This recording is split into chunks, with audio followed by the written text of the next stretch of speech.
এটা জ্বলন্ত বিক্ষোভে পরিণত হবে। জুলাইয়ের সকল শক্তি আজৈক্যবদ্ধ হয়ে হাদি ভাইয়ের উপর হামলার প্রতিবাদে জুলাইয়ের শত্রুদেরকে এক কড়া হুঁশিয়ারি বার্তা দেওয়ার জন্য আমরা আজকে একত্রিত হয়েছি। জুলাই গণ অভ্যুত্থানের সময় থেকে আজ পর্যন্ত এবং ভবিষ্যতে আমাদের বুক সব সময় গুলি খাওয়ার জন্য প্রস্তুত থাকবে।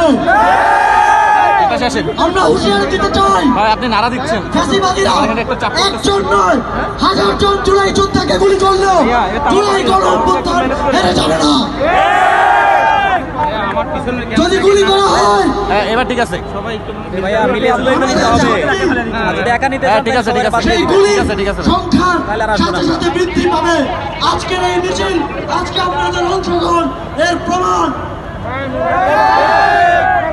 আমরা দ্ব্যর্থহীন কণ্ঠে বলতে চাই, যদি হাদি ভাইয়ের কিছু হয় এবং পরবর্তীতে আমরা শুনতে পারছি আওয়ামী লীগ বিভিন্নভাবে টার্গেট কিলিং করে দেশকে অস্থিতিশীল করার, নির্বাচন প্রক্রিয়াকে বাধাগ্রস্ত করার এবং জুলাই গণ অভ্যুত্থানকে ব্যর্থ প্রমাণ করার ষড়যন্ত্র করে যাচ্ছে।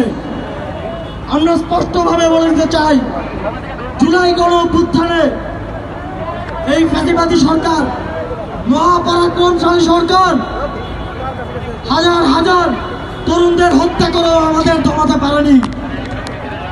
সুতরাং এক হাদিকে যদি গুলি করা হয়, এক হাদি হাজির হয়ে যাবে।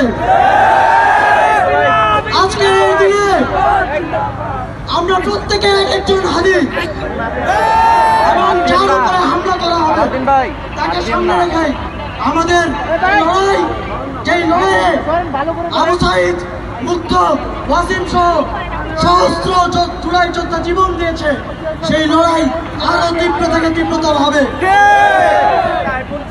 আমি অন্তর্বর্তীকালীন সরকারকে আহ্বান জানাবো এবং একই সাথে নির্বাচন কমিশনকে আহ্বান জানাবো, এই নির্বাচনকে সুষ্ঠুভাবে সম্পন্ন করতে হলে আপনারা আওয়ামী লীগের ফ্যাসিবাদের দোষর যারা জামিন পেয়ে আছে, যাদের হাতে অস্ত্র, অর্থ কোনো কিছুর অভাব নেই, যাদের পার্শ্ববর্তী পরাশক্তির সহযোগিতা আছে, তাদেরকে 14 সিংহের বাইরে রেখে কোনো সুষ্ঠু নির্বাচন সম্ভব না।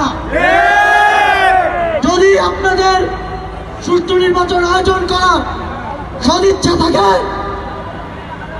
তাহলে অবশ্যই এসব সন্ত্রাসীদের, আওয়ামী লীগের যতজন জামিন পেয়েছে হত্যা মামলার সকল সন্ত্রাসীদের চিহ্নিত করে করে আবার 14 সিংহের ভিতরে পড়তে হবে। আমরা সরকারকে আহ্বান জানাতে চাই,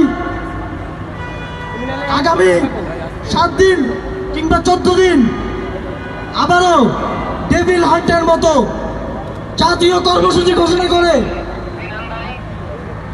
এই সন্ত্রাসীদেরকে গ্রেফতার করতে হবে এবং শাস্তির মুখোমুখি করতে হবে। এবং আমাদের হাদি ভাইয়ের উপরে যে গুলি করেছে তাদেরকে অবশ্যই 24 ঘন্টার মধ্যে চিহ্নিত করে এই ষড়যন্ত্রের নীল নকশা সবার সামনে করতে হবে।